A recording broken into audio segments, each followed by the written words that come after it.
Everybody buys grenades, but I rarely see them being used effectively, especially by lower skilled players. Don't buy them just to use your spare money up, and don't chuck them just for the sake of it. Save them for when you need them, even if it's not in the current round.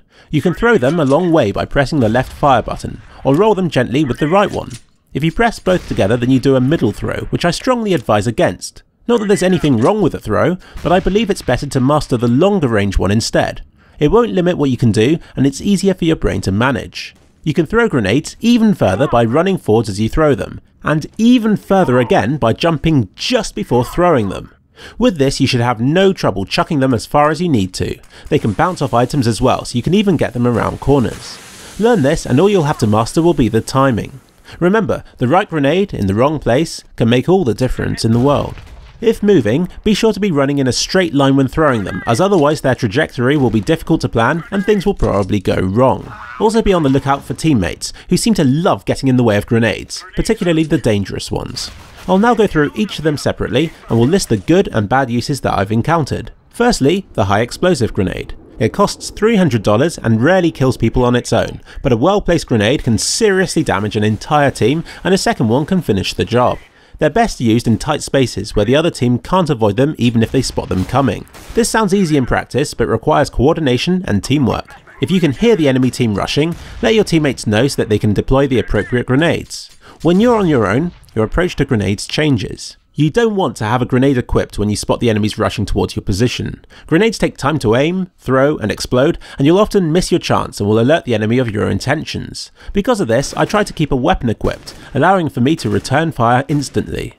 Grenades act as a deterrent, which I use to punish enemies who are going to give me a hard time. If I have to change position or do something that will likely get me shot, I throw a grenade to occupy the enemy. They can choose to run away and let me live, or try and shoot me but take grenade damage in the process.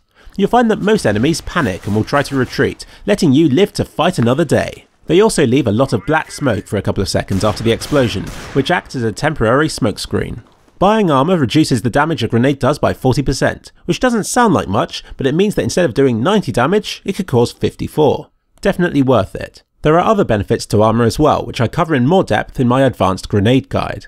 Give it a look if you want to see how much depth there is to this aspect of CSGO. It goes without saying that you shouldn't throw them near teammates or yourself. Be careful not to keep them equipped for extended periods of time. They won't explode, but it's all too easy to accidentally throw them when you don't want to, and if the enemy kills you, your grenade will drop and explode whether you want it to or not. Next up, flash grenades. They're nowhere near as dangerous as they were in Counter-Strike Source. If you see them coming, look away and you'll only be partially blinded. If you are hit by one of these, don't spray wildly, as this will indicate to the enemy that you are hit. Alternatively, if you're not blinded, feel free to fire some shots, which will usually result in the enemy showing himself to try and shoot you. Mind games are awesome. Unfortunately, they are easy to see coming and people will often look away in time. To overcome this, you can hide them in smoke grenades. These, and pop flashes, are pretty much the only things that work against higher level enemies. Pop flashes are flashes that explode the moment they're visible to the enemy, meaning that they have no time to look away. These require practice and map knowledge. There are plenty of videos online showing these. It may be worth learning a few of these on your favourite maps. You can also throw flashbangs behind you, which will blind enemies in front of you a lot more than it blinds yourself. It puts people in a difficult situation. Flashes are best used to tip the balance in your favour if you're rushing into an enemy infested area. They can also be used instead of explosive grenades to cover your retreat or to momentarily prevent enemies from shooting you as you turn a corner. Smoke grenades obscure vision. They're best used in confined spaces, and getting caught in one can be totally disorientating. Even after you've left the smoke, you're still blind for a moment, making you an easy target. They only produce smoke once they've come to a stop after being thrown, and last for around 25 seconds. Using multiple smokes at the right times in the same location can block entrances almost for entire rounds, which puts incredible pressure on the other team. If you're on the attacking team, they're useful for blocking up dangerous entrances, reducing the number of places that you need to secure when taking the bomb site or somewhere similar. Please don't waste these grenades. As with flashes, there are plenty of videos online showing useful places to smoke. Memorize a few of these and your team will shower you with hugs and kisses. Molotovs are like fiery smoke grenades. They don't obscure vision quite as much, but on the plus side, they kill people who run through it. They're a lot more expensive for CTs than they are for terrorists, but they behave in a similar way. I have several videos detailing common myths regarding these elusive grenades.